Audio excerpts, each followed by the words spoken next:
Media and Good Grief Worldwide proudly present Grief Diaries, hosted by Linda Sheldon Fell and Angie Cartwright. Grief Diaries candidly discusses grief, uncensored, as we explore our losses, journeys, hearts, and hope for grievers everywhere. To listen to archived episodes, visit www.griefdiaries.com. And now your hosts, Linda Sheldon Fell and Angie Cartwright.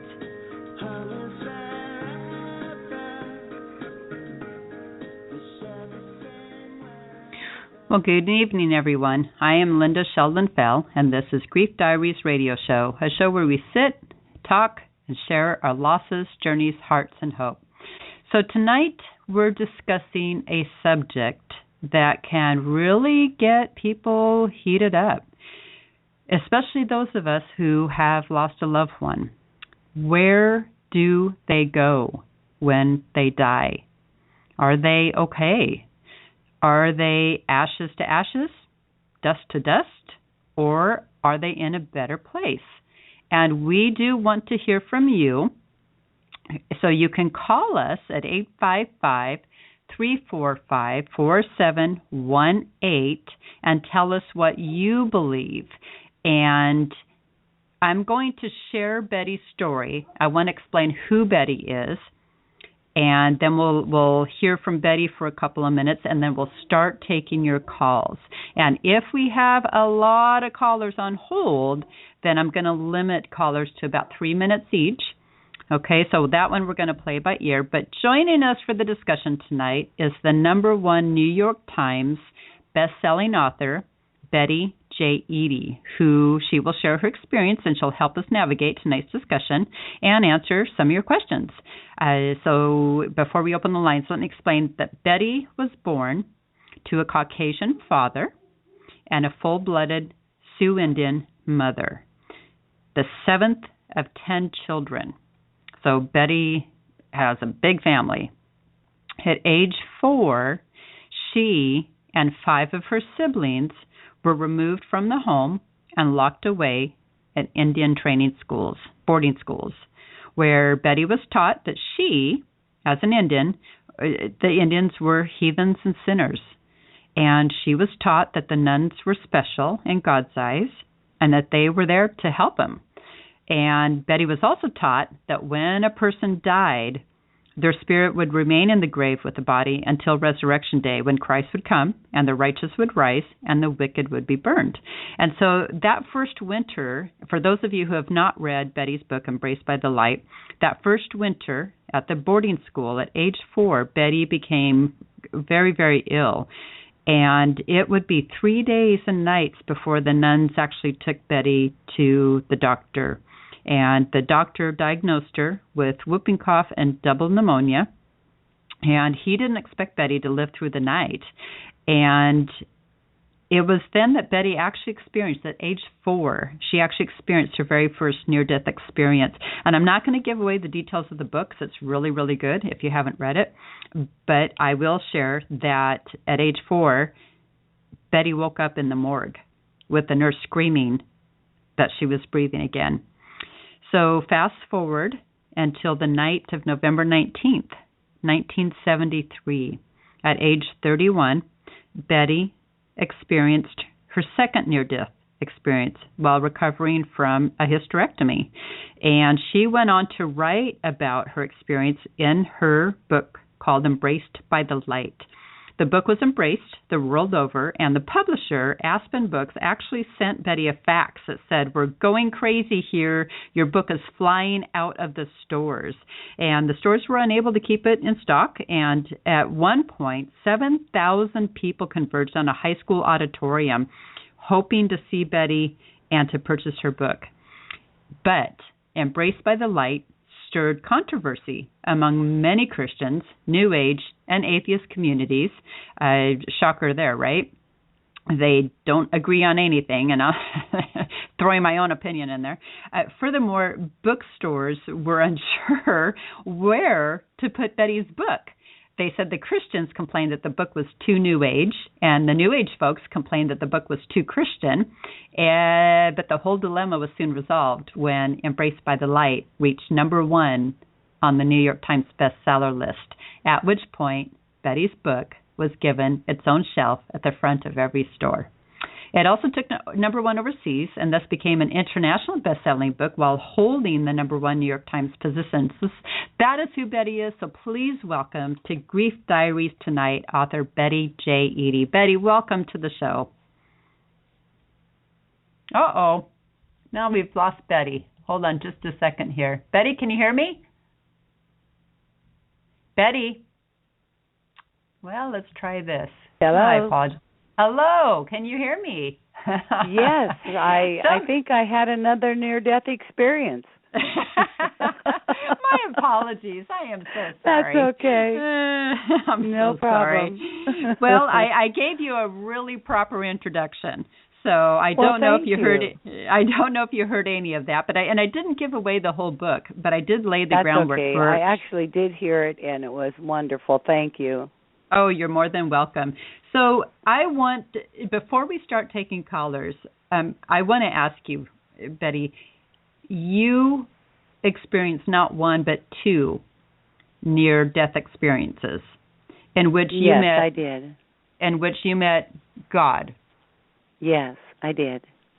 So before we start taking callers, I want to ask about those who might have other beliefs, maybe Buddhists, Muslims, Jewish. What do you say when they say, well, I don't believe in that because I'm, because I'm Buddhist? What are your thoughts on that? I understand them fully because I would not have believed that I would have met God at all myself. And I'm part Native American. Maybe I would imagine that I would meet Chief Sitting Bull or someone like that. Right. I certainly didn't believe that I would be in the presence of a loving Heavenly Father, is what I call him, because this is how he wants us to relate to him. And so not as a God, a deity, a person who is separated from us in any way, but as his children, and he is the creator of us all. So whether Buddhist, whether Jewish, whether this, that, or the other, we are all one. And it just depends upon what faith you're born in. I was Catholic, raised as a Catholic as a child, away from my mother, who is Native American, and her more spiritual in nature as far as the Native beliefs are concerned.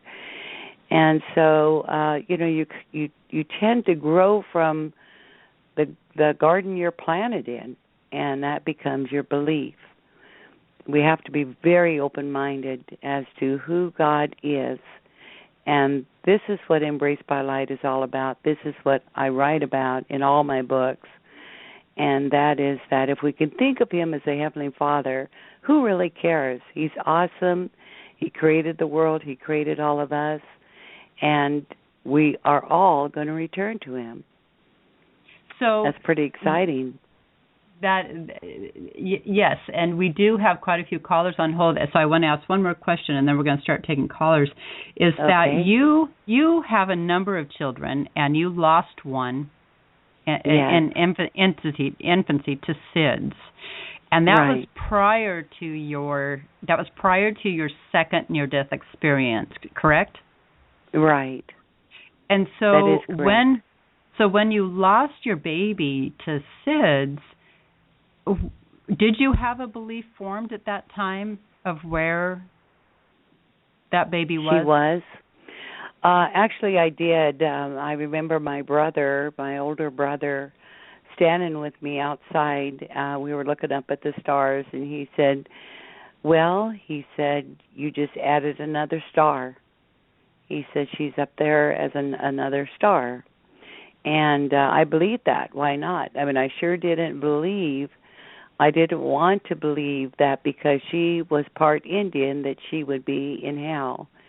And it wasn't just being Indian, it was Indian and Irish. And as they told me at school, I was the worst of the lot. And so any child born to me, were they to die as she did, I didn't want to imagine her cast out or in hell somewhere, but it just made sense that she was reborn and became a star. So that was my belief then. Okay. Well, we've got callers on hold. Are you ready? Betty, are you there? I am. Okay. Are you ready to take some callers? I sure am. Okay. So the last 4 digits of this first caller is 4507. 4507. We want to hear what you believe. Hi there. You're on there with Grief Diaries. What's your name? My name is Marsha. And Hi, Marsha. I'm a big fan. I usually call in with Christine and Sonny. I think you and I have talked before, Linda. Oh, it's a pleasure to have you on Grief Diaries. Why, thank you. And I am so happy to be able to get through and talk to Betty. Betty, thank you. You've impacted my life. I've read your book, all of them. Oh, hello. Oh, sorry, I didn't know you were on here. I read all of your books, and I've had some losses in my life. I've got a husband. He's my ex-husband, and I'm his caregiver. He has dementia. And I asked God not to take him from me, and God didn't. I saw miracles happen for this man, and 11 years later, we're still here. But, of course, I have a lot of fear about what's happening, what I'm supposed to be learning from this experience. I mean, I did ask God not to take him from me, and he didn't. But I've learned a lot in caregiving and going forward with my life, but I'm getting kind of up there. I'm 60. But I did want to say that reading your books has helped to guide me to do what I do to serve our Heavenly Father. That is wonderful, Marsha. And, of course, you know that before you came to Earth, you had already reached a certain level of spiritual development that you brought to Earth in order to expand or to help someone else, or perhaps as a caregiver. I think of caregivers as perhaps the most loving people on Earth. It's a difficult task, and yet because really you're giving up your life for this person. And well, he'd have done no less for me. That's my belief in my heart. That's your belief because you're kind and you're loving and you're looking for all the good things from this other person. But please take my compliments because you are an awesome woman. You have a depth of love that few other people have. And I say few because they're really, I'm narrowing down to caregivers and to those who are heroes in life who save other people's lives. And that's basically what you're doing. Well, thank you so much. That means a lot coming from the likes of you. I'm excited about your movie. I can't wait. Oh, thank you. Yes. Yes, and I heard you on a podcast. I believe it was Linda's interviewed, and I heard that the movie was finally coming out. So excited for you, and that you have artistic expression, that you have the go-ahead light for this is right, or that's exactly spot on, and I think that's great. I can't wait to see it. Well, thank you so much. It's a very difficult thing to, of course, obtain in Hollywood, and that is the, certain rights, the artistic rights, but we'll see. I haven't gotten that far yet, but I'll tell you what, they'll have a fight on their hands if I don't get it. Got your dukes up, do you? Yes, I will not. I would rather never see Embraced by Light brought to film if it is, there's a term they say bastardized, and I use that in the Hollywood term because they often do that to movies. And I just simply, God willing, of course, I will not let that happen. Well, I wanted to tell you, I don't know what tribe. I always wanted to do my lineage, but as a caregiver, my time is limited. But I'm Irish, Native American, Indian as well. Good. Well, that makes you a very powerful woman. There you go. Yeah, so well, much. Marsha, thank you for calling, and God bless you for doing this work, and an ex-husband at that. Never dreamed I'd be able to actually speak with you. I'm just so pleased, and I'm filled with love. There's been a loss in my life along the way. My mom in 1987, her death was ruled a suicide, and none of us believe it. But I've read, what you learned when you had your experience in heaven about suicides, and I just believe that she's in a better place, and she is surrounded by love, and she's whole, and she's happy.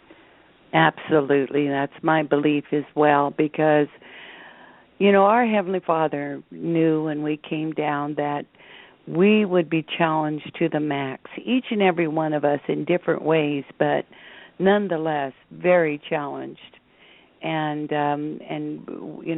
we don't need to earn our way back to Him. We just need to live our lives through and do the best we can. It is my absolute belief that not one soul gets up in the morning and says, I think I want to do the worst I can do today. We get up and we do the best we can do, given our circumstances, our surroundings, the people who love us and those that maybe despise us. We do the best we can. And sometimes people fail because what they have is not good. Their environment, the people that surround them, the habits that they acquired because of their background, everyone. Right. We just do the best we can, and you know what? That's good enough for God. But He wants us to go just a little bit further, and that is to recognize, to come into realization of the things that of where we are flawed, where we might have become mutated as a child, maybe from being raised in families that were abusive, and make a change in there. And every time a child makes a change in their ways, coming from a dysfunctional family, there is a tweak in the matrix of life that becomes good for all of us. It's just amazing if you could see the matrix of life and how one single good deed will actually tweak that matrix to the good for all of us. I tell people, we live in rural Midwest, and I've had some church people come and visit, and they're nice. Of course they're nice. And I'm open to listening to them. My belief is this, and it's pretty simplistic. Like you, I believe that we had a blueprint in heaven. We came here in the bodily experience to learn what we couldn't in heaven. By having the bodily experience, to learn what we could, to teach what we could, touch other people's lives who come across our path, and to love one another above all. Exactly. And do you know that many souls chose not to come to Earth because it was a tough place to come?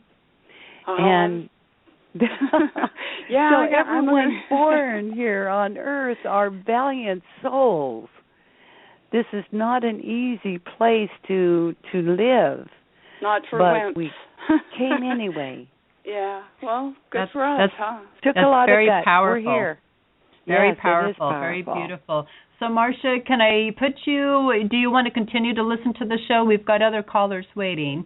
Sure, I'd love to. Okay, wonderful. Yes, Marsha, thank you. Thank you for Betty. calling, and God bless you. God bless you, too, all of you. All right, you as well. Thanks so much. Bye-bye. I'm going to put her back on hold. And caller with the last four digits, 2980. 2980. Hi there. You're on there with Grief Diaries. What's your name? Hello, my name is Karen. Hi, Karen.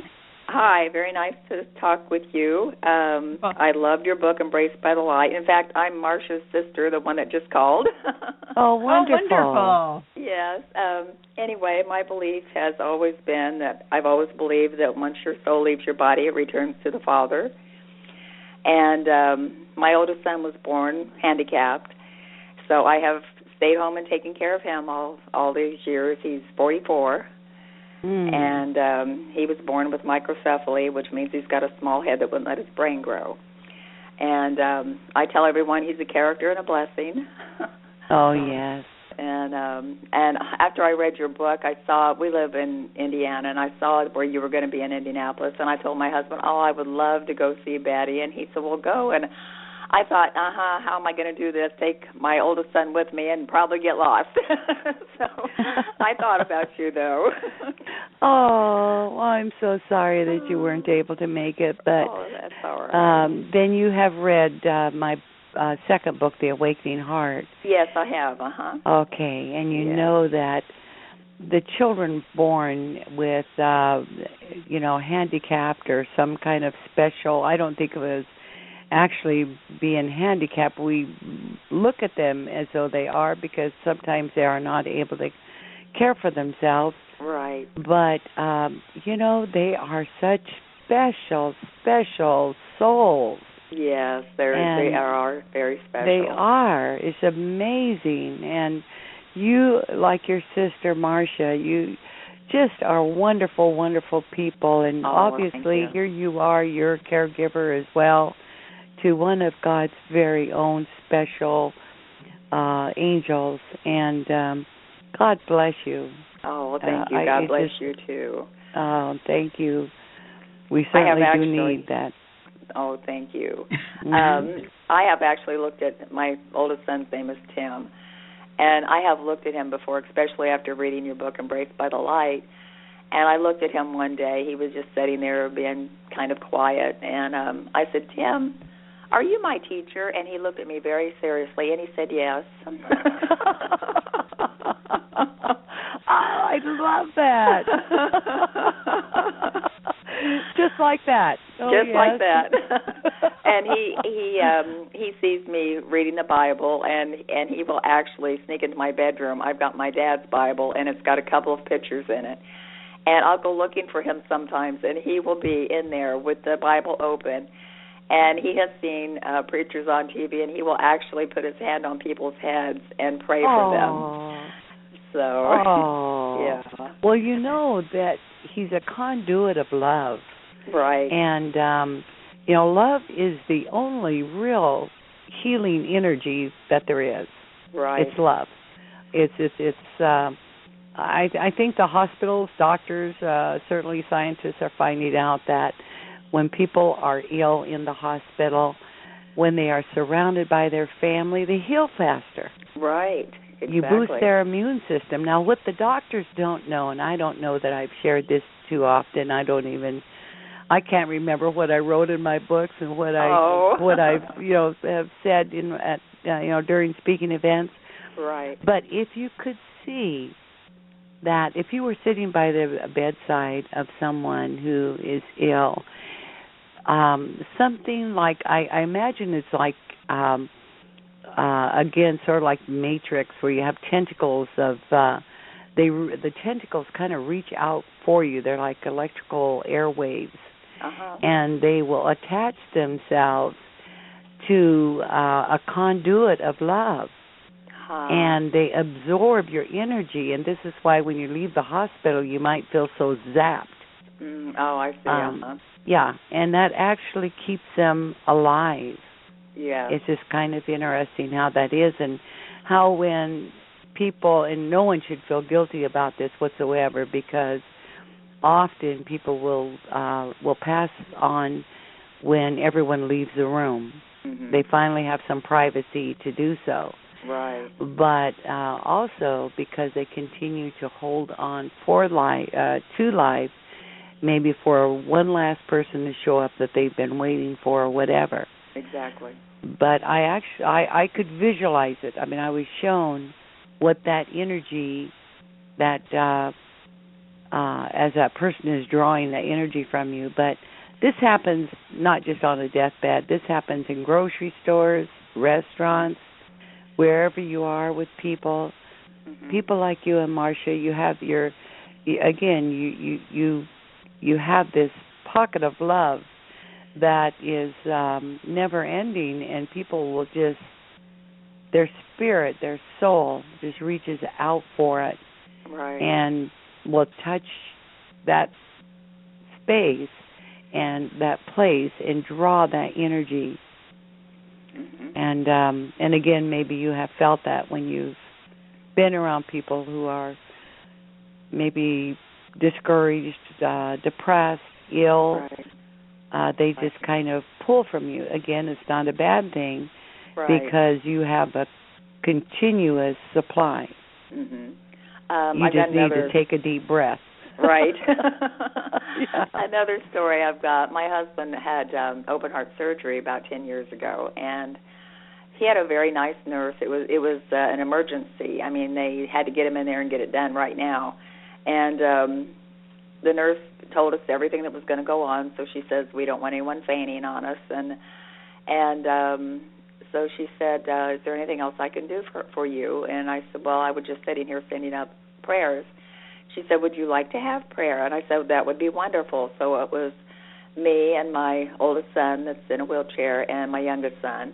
And we all just huddled together, and she said a prayer. And after the surgery, we were allowed to go into his room, and he was all hooked up to every kind of machine there was. And we stood there by his bedside, and I started silently praying. And all of a sudden, I looked up at the front top of his bed, and right off to the right side, I saw Jesus standing there. And I knew that he was going to be fine. So a little while later, the nurse asked us to leave the room. She said, you've been in here longer than we normally let folks stay in here. She said, so I'll ask you to leave now. And I said, okay. I said, we're going to head home. And she was shocked. She said, you're leaving? And I said, yes, I'm going to go home so Tim can, get out of the chair and lay down and rest for a while. I said, if you need me, you can call me. If I had not felt so assured that he was not going to be fine, I would not have left. But I knew he was going to be fine. So I left and drove back the next morning, and he was doing fine. So, oh, that is wonderful. Yes. I have heard so many stories from people who were talking about the power of prayer, how there was a car accident, and this person wrote me and said that they were in this horrific wreck, probably should have died. And she said that she was in the car, of course, injured, and all of a sudden she heard a prayer. But it wasn't from her physical self. She was hearing it in spirit. And she rose up out of her body and looked around, and there in the intersection was a woman who had pulled up and had stopped, observing all of this, and she was praying for this lady who wrote me, and praying that God would heal her body and keep her on this earth so that she can continue her whatever, and take care of her family, whatever her circumstances. And she said, I wanted to go to heaven. She says, I could almost make a choice whether I could that I could go or I could stay. She says, I couldn't go because I wanted this woman's prayers to be answered, in the affirmative. And she said she returned back to her body. Wow. I know, and I thought, wow, and if I'd only heard that once, that would have been awesome. But I have heard stories of that so many times. Isn't that something? Yes, it is. He still does miracles today, just like he always has. Yeah, that's right. Yes. Well, Karen, thank you so much for calling. Would you like me to put you back on hold where you can continue to listen to the show? Yes, that would be wonderful. That would be nice. Thank you so much, Betty. I enjoyed so much talking with you. God bless you. Thank you. God bless you. Thank you. Bye-bye. All righty. We're going to move on to the next caller. Next caller, last four digits of the phone number, 9111. 9111. Hi there. You're on the air with Grief Diaries. What's your name? Hello? Hello? 9111. You're on Grief Diaries. Hello? Okay. Well, I'm going to put them back on hold there, and I might try them again. So, Betty, I have a couple of questions for you myself, and I have my own beliefs, and I lost a daughter, and I have never been shy about sharing what I believe, which, of course, is, for me, it's heaven. But I have a friend who lost a teenage son to suicide, and she believes that when you die, you're dust. Yeah. So what is your response to someone with that belief? Well, of course, I hear from many people who have not only lost loved ones who have taken their lives, but from people who attempted to take their own life.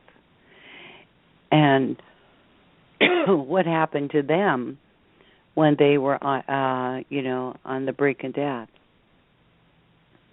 What I experienced in heaven, and I call it heaven because it was so heavenly, is that we are all God's children.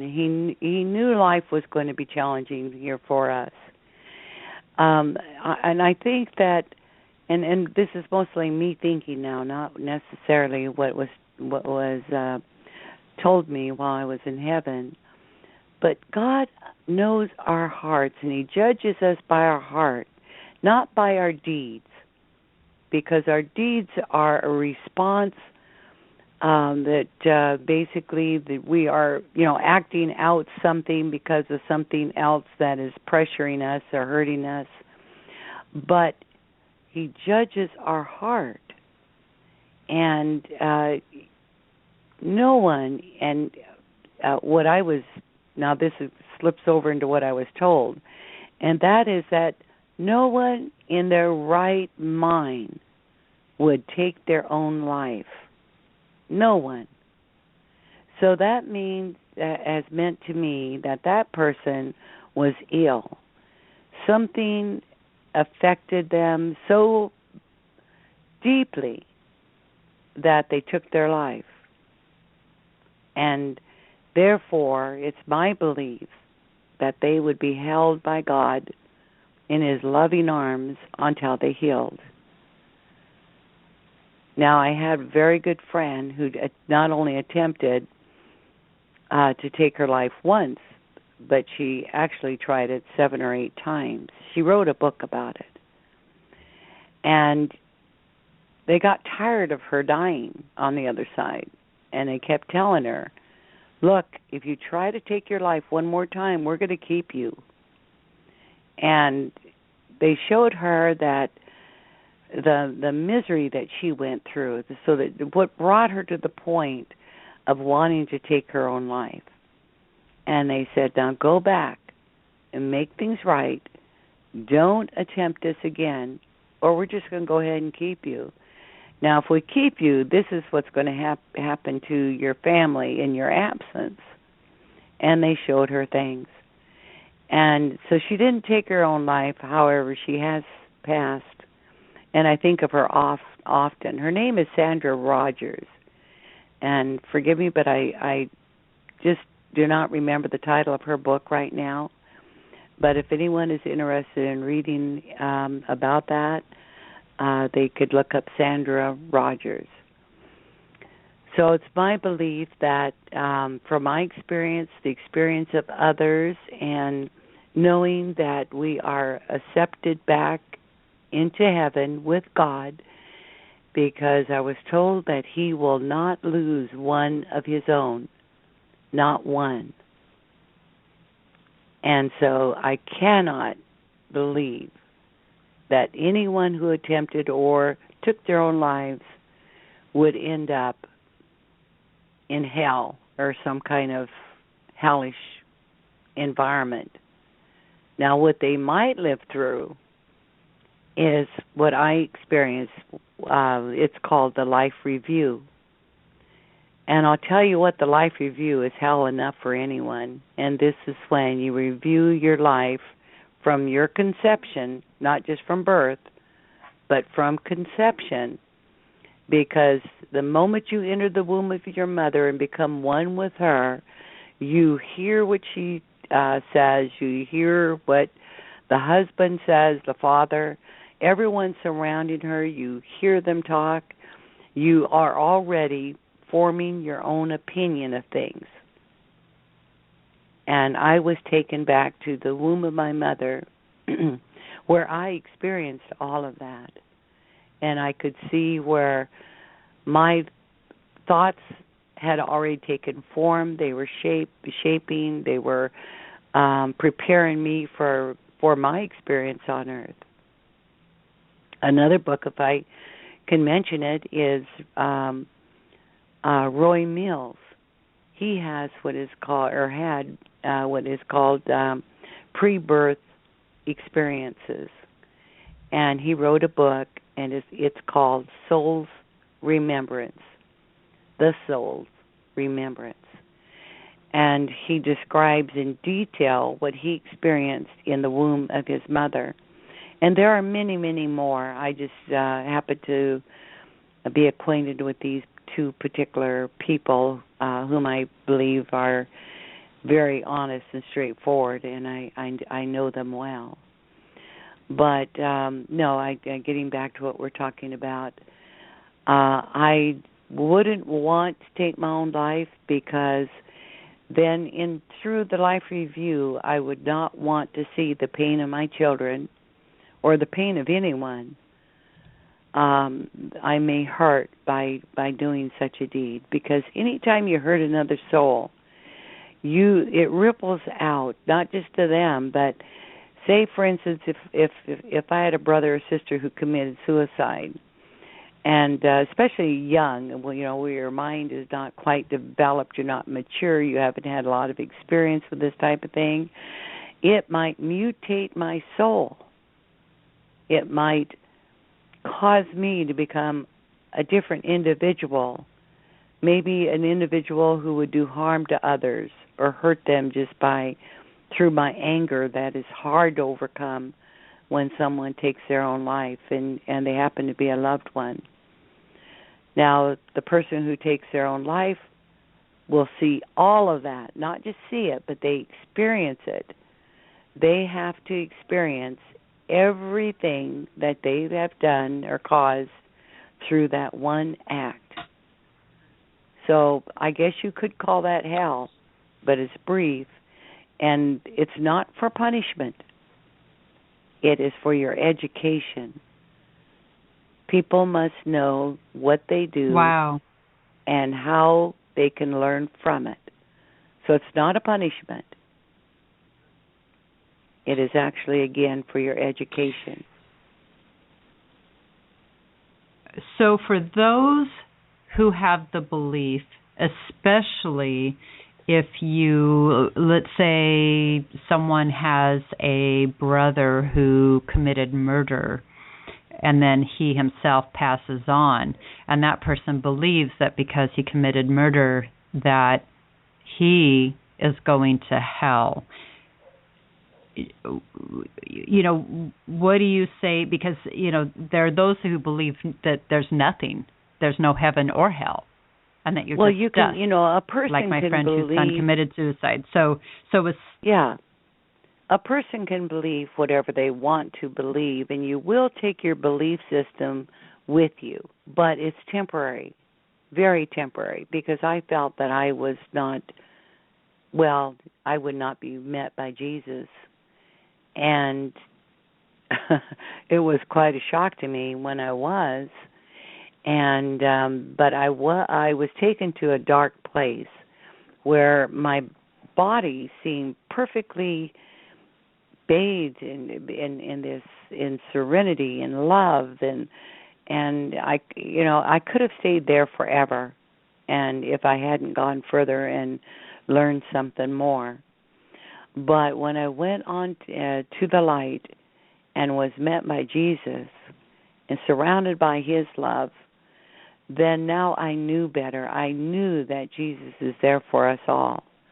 I knew that he loves us, and he loves everyone, no matter what faith, because each of us, again, we're born to different families. We're born in different countries. We're born different culturally. We're so different. Of course, we're going to have our own unique experience with religion. But if it's a religion without love, then it is lacking everything, because love is what it's all about.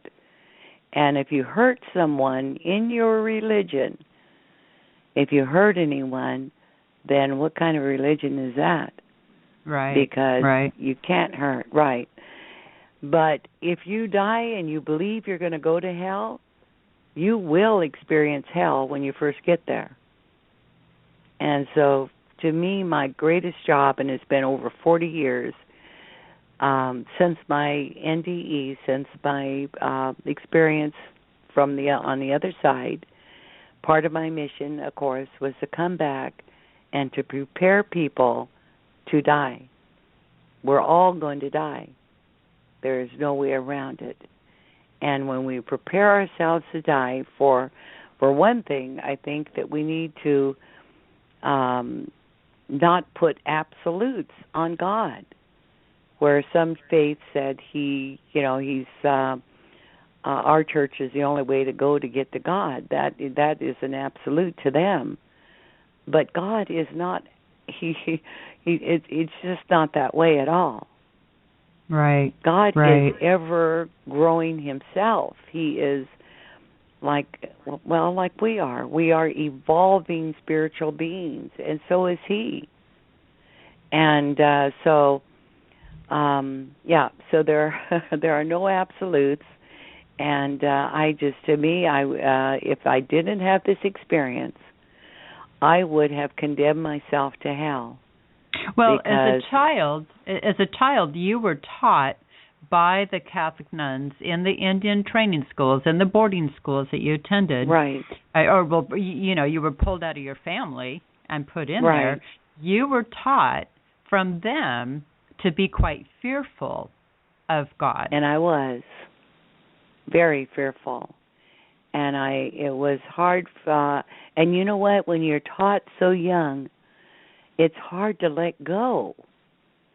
It is so hard to let go. And so at the age of 31, when I died, I had lived life. I had joined every church that you could imagine, because this church or that church, the Catholic Church, they're the only church, and if you don't live according to what they tell you,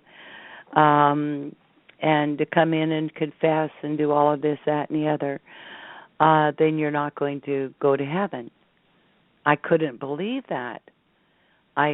Something just didn't ring true to me about that.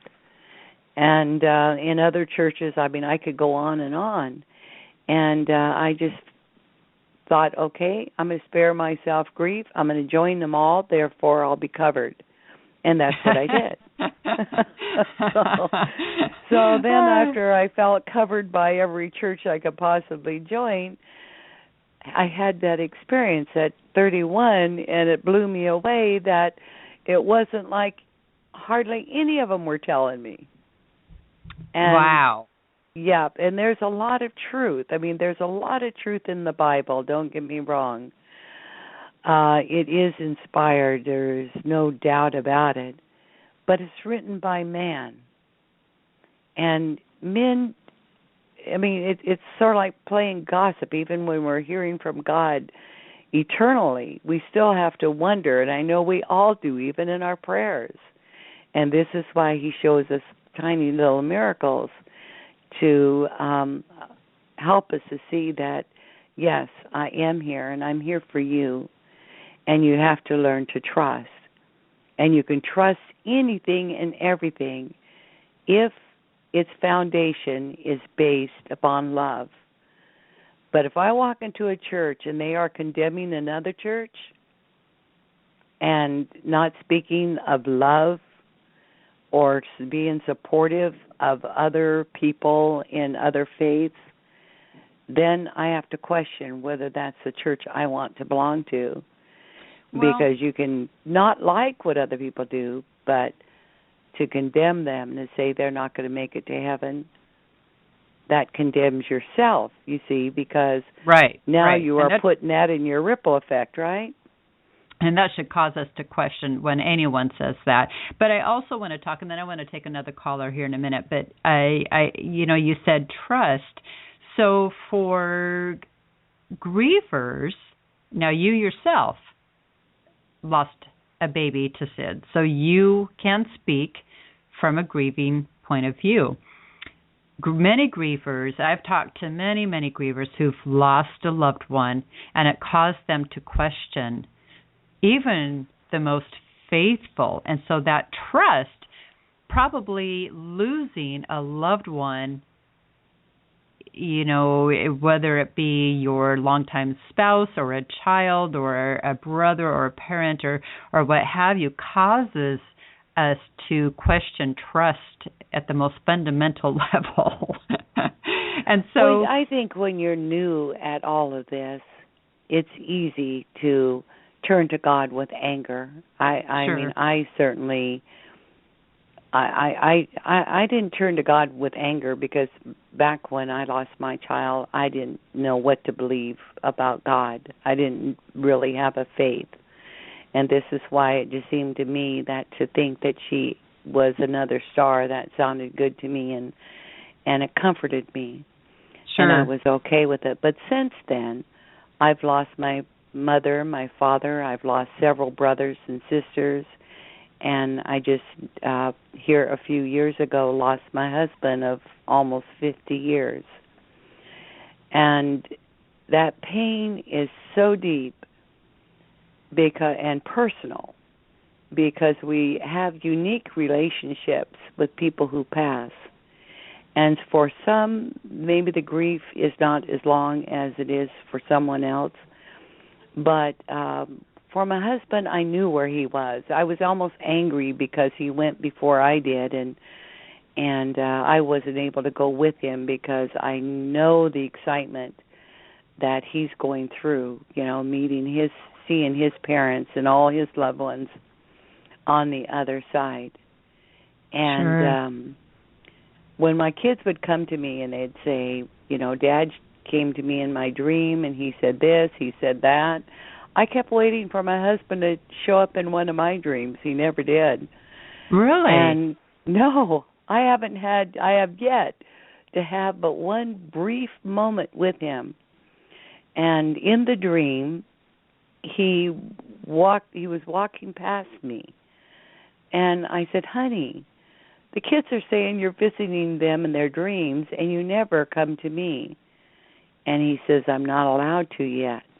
And he just walked right on by without even a glance at me.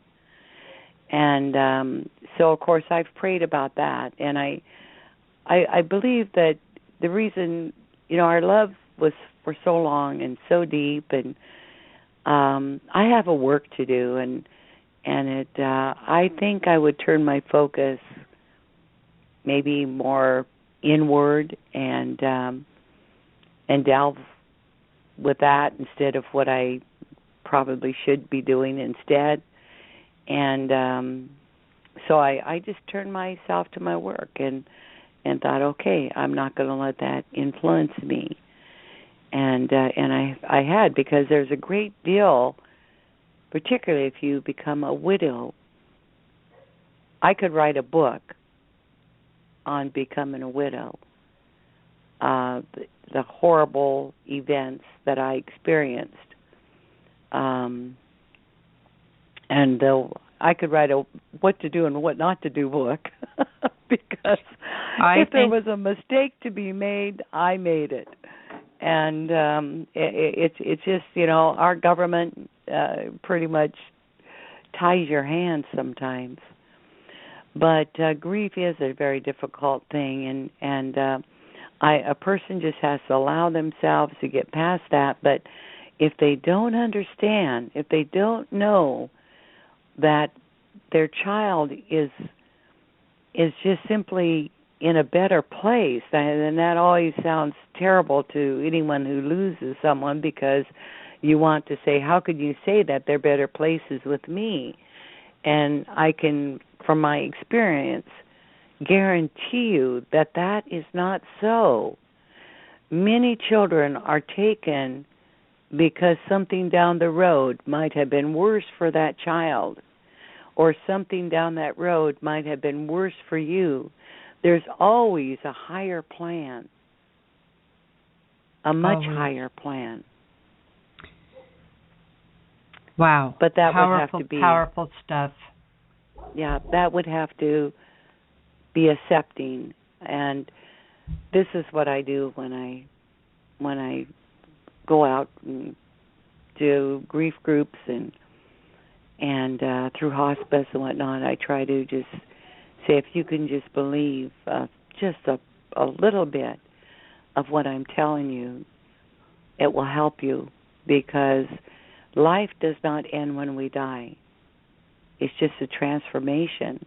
A doctor wrote me once, an 8-year-old boy, and I think I wrote this in my book, but for those who haven't read it, the little boy was up in a tree and he fell over backwards, and as he was falling, his spirit stayed in the tree. His body fell over a picket fence and broke his back, and some other things ruptured different parts of his internal organs. And the little boy was watching, and he decided he better get back into his body. And he got back into his body, and he lived. And when questioned by his doctor about how he felt when he fell out of that tree, he says, "Oh, I didn't feel anything. I was sitting up in the tree watching it all." That's how wonderful God is. Isn't that something? I mean, this is just one story. I could go on with one after another of how at an accident or drowning, before the horrible deed happens, you are taken from your body. I believe that, and I'll tell you why. When my daughter died in a car accident 5 years ago, she was in the back seat of a car that was T-boned, and the truck that T-boned them hit right where my daughter was sitting, and she passed instantly. And shortly after, while I was still I was in fog for at least 2.5 years before the fog even started to clear. I had a picture. She gave me a vision, and it was of her last moment. And yes, I'm sharing this on national radio because it was my experience. She gave me a vision of bright lights, and that was it. She saw the bright lights, the headlights of the oncoming truck, and that was it. She had no pain. And I continue to be a very grateful mama to know, in my belief, 110%,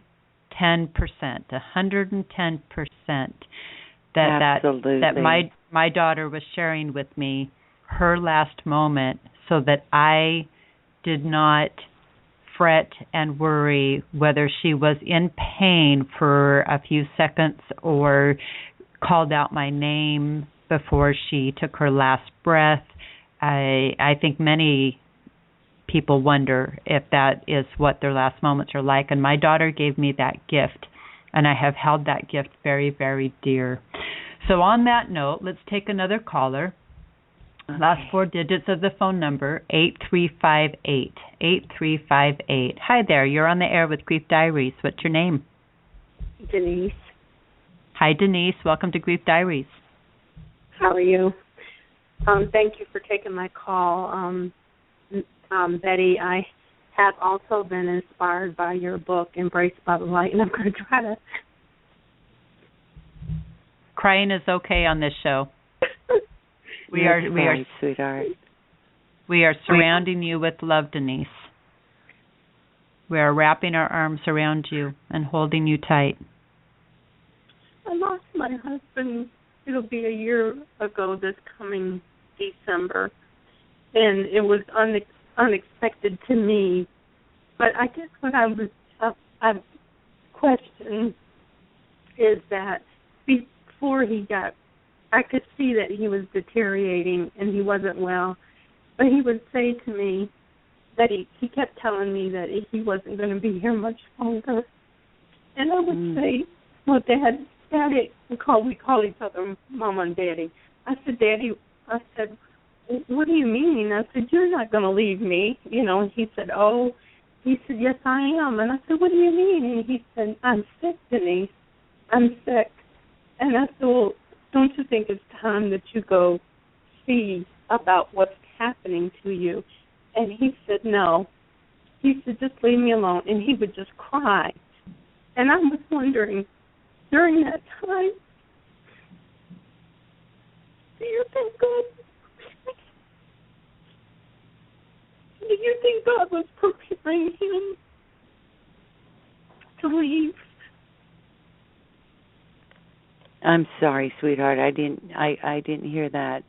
I think God would what? Do you think that God was preparing him during that time? Because I didn't, that he was going to take him home when he was telling me that he knew he wasn't going to be here much longer. Oh, absolutely. And God was preparing you. But I didn't accept it. Yeah. I didn't accept it, and I feel guilty because I feel like I should have pushed him harder to go see what was wrong with him, and I mean, he was only, 65 years old. We've been married 32 years. It was, my second marriage, and I loved him. He was my whole purpose. And then he was such a strong, hard-working man, and to see him go, to go the way he did, he had a massive stroke and a heart attack, and I always felt like I would go before he did, But I'm also just afraid. I want to see, that I want to see him again. But you will, not in this life, but you will when you leave this life. And this is what I believe about your husband. Number one, I do believe that we are often forewarned just before we die. You will hear people talking about things. Maybe they aren't even consciously aware of what they're saying, but subconsciously they are. And that prepares other people for, their exit from this earth. It happened to me. And Denise, when my husband, we had a marvelous week. He was ill for a long, long time, and then we had one wonderful week, and I thought, oh, this is so awesome. Everything just seemed like way back when we were still young and madly in love and everything. And then we sat out on the sunroom, and he said, honey, he said, when I leave this earth, you're not going to be with me. And I said, I'm not? He says, no, you're not. He says, because every time I try to die, you won't let me go. So he said, well, you won't be with me, but don't feel bad about it. And I didn't know how that could be possible because I was his caregiver and never left his side. Well, that weekend, within that same week, that weekend, I came down with a horrible, horrible cold. And the doctors had said that we had to watch him so that he didn't catch pneumonia. So he said, you better go and sleep in the guest room. I said, yes, I better. I was coughing, choking, and carrying on. And I went in there, and fell asleep. When I woke in the morning, he was gone. And wow. I was mad. I was mad because, I mean, I know I had the beautiful week. God blessed me with so many good things that week. And, but I was so sick with that flu that my mind was on me and getting away from him so he wouldn't catch it. And that's when he made his escape, I call it. Mm-hmm. And left me. But God is perfect God. He has perfect understanding of all things. He knows what's right for you. He knows what's right for your husband.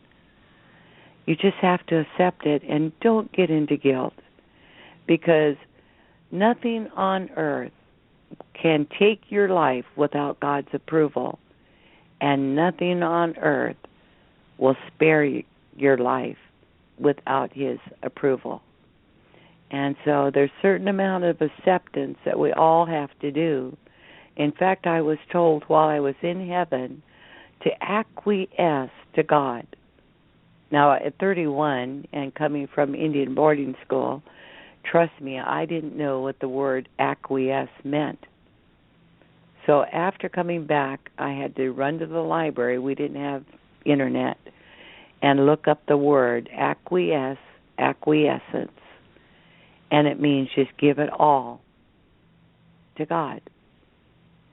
And so in the Bible it says, praise God in all things. And so you just merely have to praise Him in all things and let it go. And don't hold on to any guilt, because that means that you're not really giving your all to God or really trusting that there was a higher reason why He took your husband when He did. And then secondly, you need to go on with your life. You're not dead yet. You still have life ahead of you. And so look outside yourself for anything that you can do to help another human being and go on and find happiness. Your husband would love that. He loved you. He would want you to be happy. Okay. Well, thank you very much for your words. And I know it's difficult, and words are words. And having lost my husband, believe me, words seem so empty, because it's when you're home alone when reality comes in and then you see it all. But what I found myself sinking into was a habit of grief. And I just, I'm a counselor, and I went to see a counselor because I knew that was a smart thing for me to do. And the counselor told me something that I have told so many other people, and that is, get in the car, go down the highway, don't speed, but roll your windows down and just scream. And I did that. And you know what? It felt good.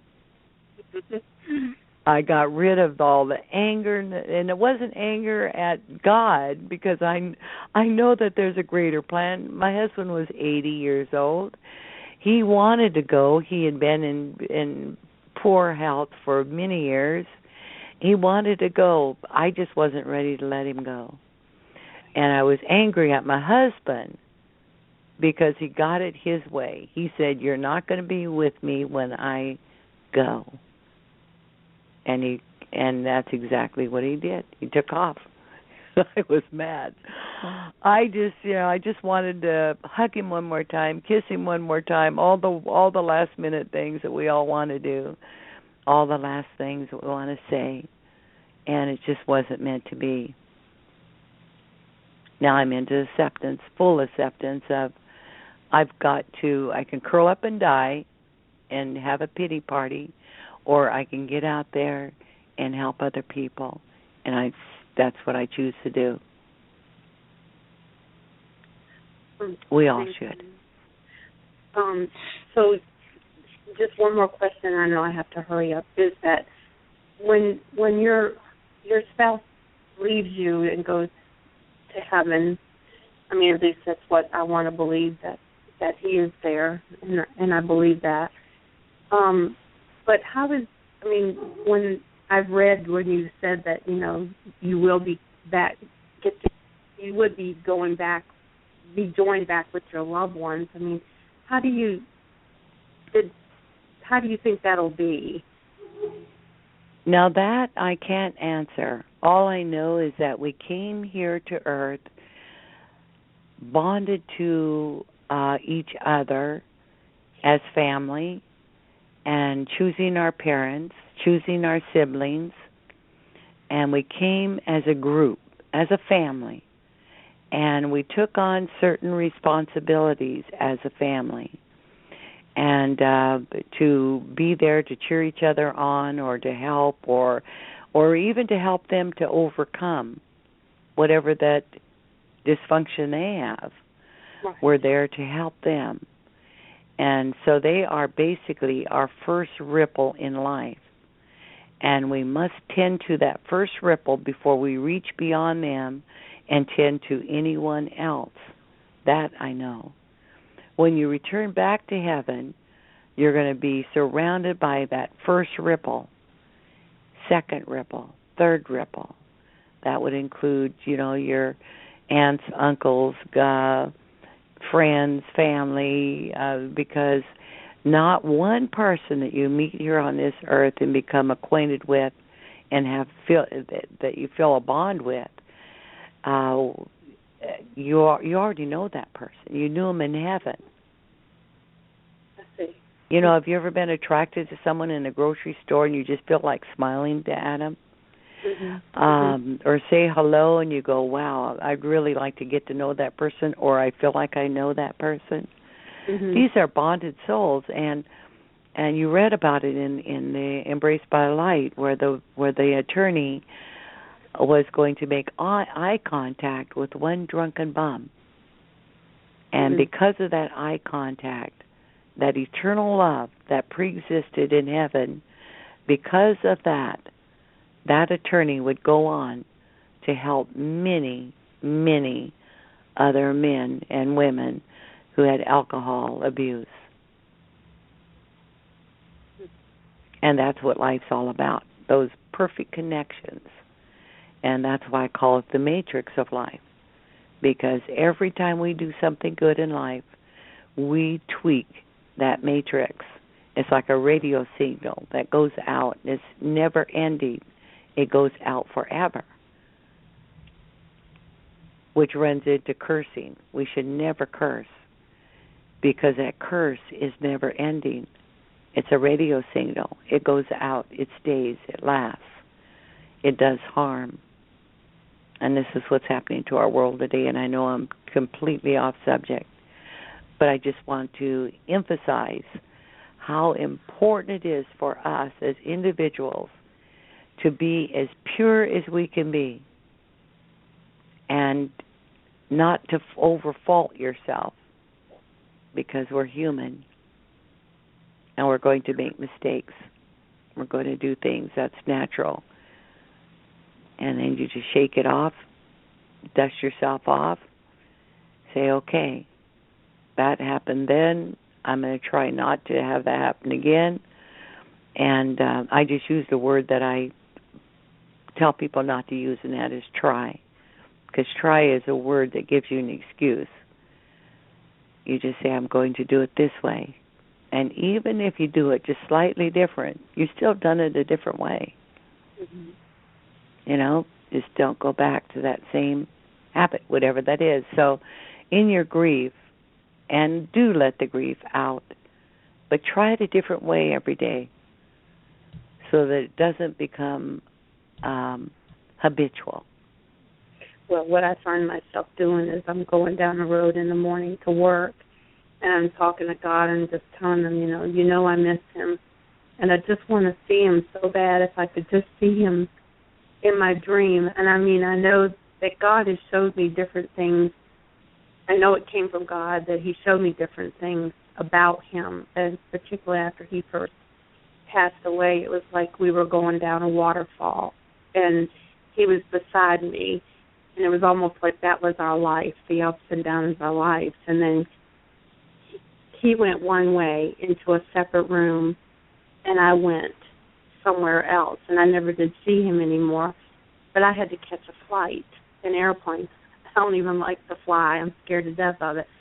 But I had to go catch a plane. Never got on the plane, but somebody once shared with me that they felt like that was just showing that, you know, the water was a symbol of purity, and that Kenny was being removed from me for a while, and that I had to go on. And that very well could be, you know, what it was. But then I'll say, well, God, please just show me a little bit more. You know, just let me see well, a little bit more. I think that's beautiful. Yeah, and those are, you know, life is symbolic. It's full of symbols, and I think that, yeah, what you were showing is awesome. Well, thank you. It really is. Thank you so much. It was an honor speaking with you, and I had written you a letter. I never mailed it, and I thought when I saw this on your website about this grief diaries, and you were going to be on there, I thought, well, I'm going to take a chance. So it's an honor to speak with you, and thank you for the show that you're on as well. Well, you're certainly welcome, and thank you for calling in, Denise. God bless you. Thank you. You too. Denise, thanks so much for calling in. Would you like me to put you back on hold so you can continue to listen to the show, or did you want me to disconnect you and you can tune in on your computer? What would you like? You can disconnect. I'm listening. I got it on the computer as well.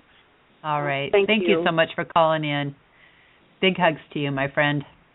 Thank you very much. Have a good night. So, Betty, we've got about 15 minutes left, and we've got more callers and more questions. And so we're just going to keep moving. Yeah, let's keep moving right along. So the next caller with the last four digits, 8519. 8519. Hi there. Hi. You're on there with Grief Diaries. What's your name? Karen. What's your name? Can you hear me? Yeah. Karen. Can you? Karen. Hi, Karen. Hi, Karen. I generally don't call in. I've only called in once, and actually that was accidental, but I do listen to it every week. But I just had a couple questions. I have two questions, and I'll ask my questions, and then you guys can answer. Is that all right? Sure. Of course. Okay. I read Betty's book, but it was millions of years ago, long time ago, and it wasn't. Hey, I'm not that old. No, I don't mean you. I mean me. No, I know what you're saying. I'm sorry. No, that's fine. No, I was meaning me, so I apologize if it came across wrong. No. So anyway, I read the book, but I don't remember most of it, and I'll have to reread it. But I just recently lost my husband 6 months ago. We were only married 4 years. He was sick for 3 with cancer, and yeah, that was basically it. We had like a year of marriage, and he was only 60. And to make a long story short, I'm not going to get into all the details of when he died, but if you could describe what you saw in heaven, that would be helpful. That would be interesting and helpful for me. But also, when he passed away, well, the first two, he was in the hospital. He had a surgery. It's long and complicated. But anyway, he had a surgery. I won't give my opinion on that. But in any case, for 2 days after, like he had a surgery on let's say a Friday, and then he had all kinds of complications after that. And then the following, he had cancer. The following week, he kept yelling, help, help, help, help, and he couldn't really verbalize what was going on. And, and he was in the hospital, and the nurses kept saying, what do you need? And, he couldn't really say anything more than help. And I don't, like trying to, and I was always there, never left his side, very rarely. And so that was hard to communicate because, and then right before he passed away, and I was actually unfortunately, there was no family members with me, but right before he passed away, he kept yelling, help, like help, help, help, help. And he looked absolutely terrified. And at one point I held him and I said, honey, I'm right here. Can't you see me? And then if something happened with his vision or what happened, but if heaven's such a great place, and I want to believe it is, I don't know why he looked so terrified and why he kept yelling to me. Like, and it wasn't like a happy, honey, honey, honey. It was more like, I don't know, fear or terror or something. So, I don't know. I mean, and then what was his belief? Did he ever talk to you about what he believed would happen to him when he died? Well, he was pretty, well, I don't want to speak for him, and there could be people listening that know me, and that's fine, but I think he really, no, it's fine. I think I know he believed in God, but I think he was upset with God and angry with God because we just got married. We didn't have very long marriage at all. We'd only been married 4 years.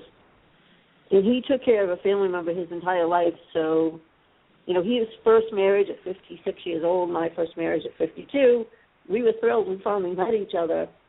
And he was the sweetest man on the planet. We didn't have a marriage. I mean, we had a marriage, but we didn't kind of. I can't explain it. I mean, we didn't have a long marriage. We didn't. And I'm not saying it's easier if it's a long marriage or it's not easier. That's not the point I'm trying to make. It's hard either way. I think it's different hard, but it's very difficult. But I think he felt cheated because, and I certainly felt cheated because we didn't have very long together. And I think he was angry about that when he was sick because we just bought our home, we just got married, we were psyched, we lived 2 states apart for, quite a few years, and we traveled back and forth. So we were psyched when we got married. We're like, oh, finally we're married. We don't have to travel. We can see each other every day. We'd waited a long time. So, I mean, I think he was angry because he wanted to be married and have a life, that he waited half his life for. So I don't know what was going on, but if it's heaven such a wonderful place, and I want to believe it is. I mean, I don't know why, and nobody can explain what was going on because I don't know what was going on, but it just. Well, I think, and this is just going to be a guess, but my strongest feeling is that were you listening earlier when I spoke about how the spirit can reach out like tentacles? And I missed the first few minutes because I got home late. I missed the first 15 minutes, so I might have missed the first few minutes. I don't know. He may not have been when you're in between two worlds, this world and the heavenly realm. Often people are confused about what their loved one is talking about because they could be talking about things that concern them here on Earth, or they could be talking. Or mention, or even as you said, your husband calling out for help. Well, that was on. He died on a Thursday, and that was on a Monday and Tuesday. Okay. But he passed away on a Thursday. But Thursday morning, he yelled help, and he didn't yell help on Thursday morning. He kept yelling honey, honey, honey, honey, he couldn't see me, and I was right in the same room with him. It was almost like he couldn't see me. And it wasn't honey in a nice way, it was honey I'm terrified, honey kind of thing. Is what I sensed. So, oh, yeah, I understand that kind of honey. So it was more like he didn't know I was there almost, and that's when I held him and said, I'm right here. I'm not going, that just sounds like a tremendous amount of love that he felt for you, and he knew he was leaving, and was clinging. But I just can't imagine him being fearful of anything on the other side, except for he would know that he would have a loss himself, which would have been you and your love, which many people have done that actually. On their deathbed, where they'll grab onto someone's arm. I don't understand. Yeah, where they hold on to you. They just grab you and hold on to you because they know that they're going to be leaving, and it's. But it wouldn't necessarily be they're frightened as it is that intense feeling of love and not wanting to let go of it. So I don't think, it's hard for me to believe that he was going into some terrible experience, because nothing that you have said has given me a feeling that he might be a believer of hell, where you have to, well, like when I was on Oprah show once, and this woman was very upset because I said that there's not hell, not as we are taught here on earth. And she became very angry, and I'll not forget the look on her face when she said, "Well, someone's got to go to hell." And I thought, what anger, what bitterness. I mean, when I hope and I pray that she's changed her mind, but if she really believes that someone's got to go to hell, she may have to experience that. And so I don't feel that about your husband. I really think that he's, it's like, honey, he needed your help to hold him on because he knew you were going to leave, or maybe he was trying to get your attention so that he could tell you that he is leaving. Betty, can I make saying more than that? I'd like to offer something here, Karen. Sometimes when our body, I have a fairly strong medical background, and sometimes when our body is deteriorating, circling the drain, as some call it in the field, especially your vital organs as they're deteriorating, preparing to cease. And that would include your brain. And your brain, I wonder if he was having hallucinations as his brain, along with the rest of his body, was deteriorating. Yeah, I don't know. I don't know. So I don't know. That's something I want to throw out there as a possibility. Yeah. From a medical standpoint. So. Well, yeah, and that could be, but because he only could say like one sentence or one word, not even sentences so much, but even one word, it was hard to determine. He didn't really have sentences. The only thing the day before he made sense, he just said, and this is all personal, but it's fine. He just said, I tried. That's what he kept saying. I tried, because he went through so much. He had cancer, and it was horrible for him.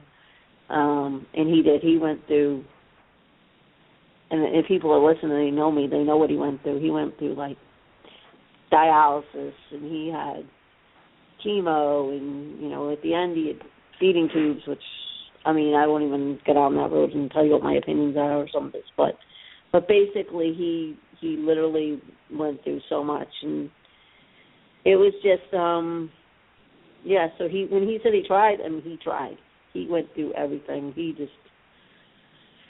So that made sense. That made perfect sense.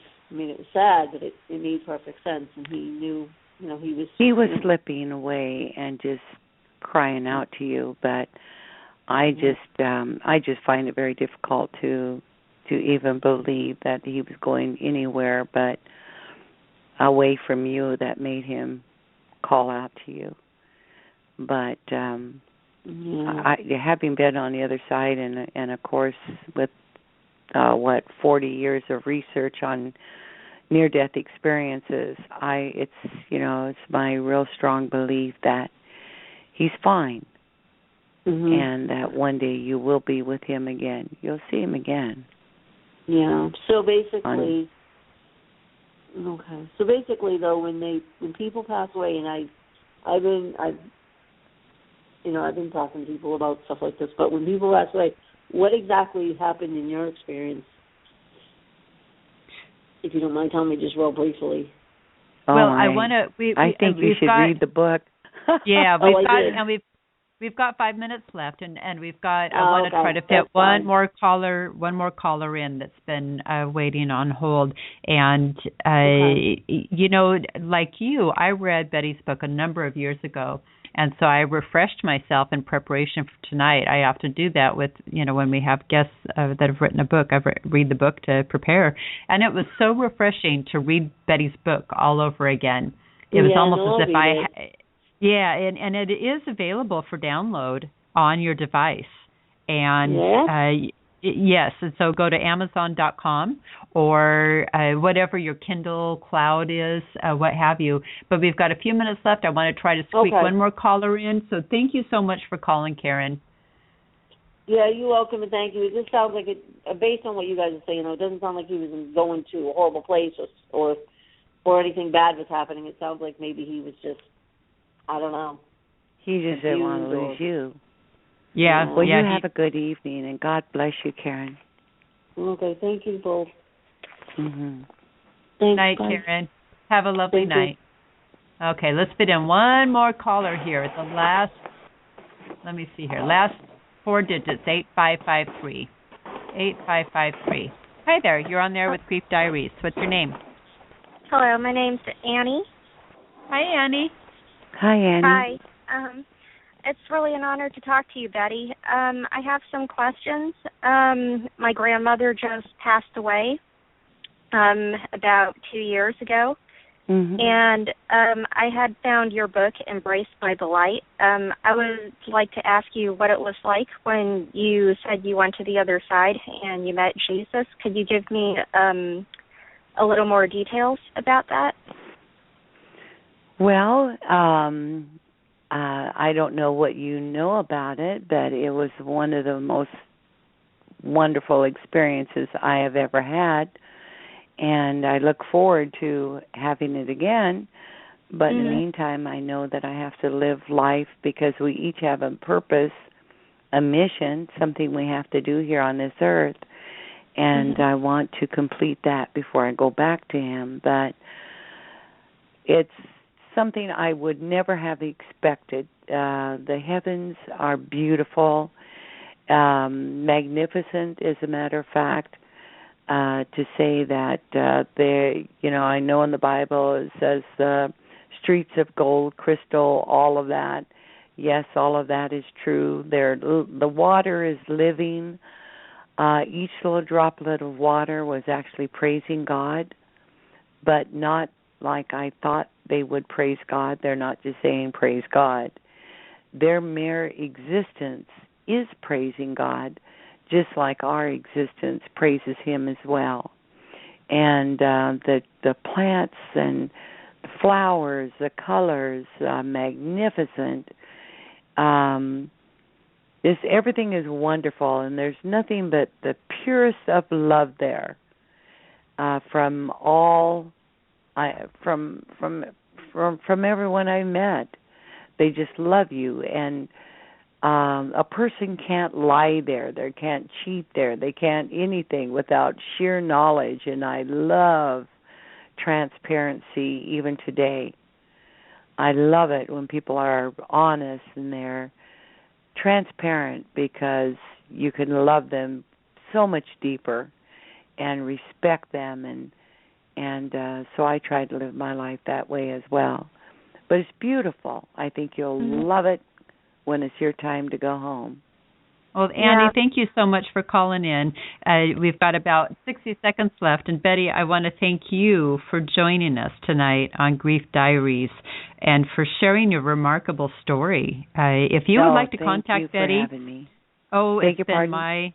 It's been my pleasure. If you would like to contact Betty, her website is www.embracedbythelight.com, and you can access her website by clicking on her picture on our website right here at griefdiaries.com. And Betty is also on Facebook and Twitter at Betty, Betty J. Eadie, Eadie. And thank you for listening to tonight's broadcast. I'm sorry we can't fit more callers in. Betty, we're going to have you join us again on Grief Diaries to take more callers and answer more questions. It's truly been a pleasure. So we invite you all to join us again next week right here on the Grief Diaries radio show. Have a lovely, lovely night. And once again, Betty, thank you so much. I look forward to having you join us again on Grief Diaries.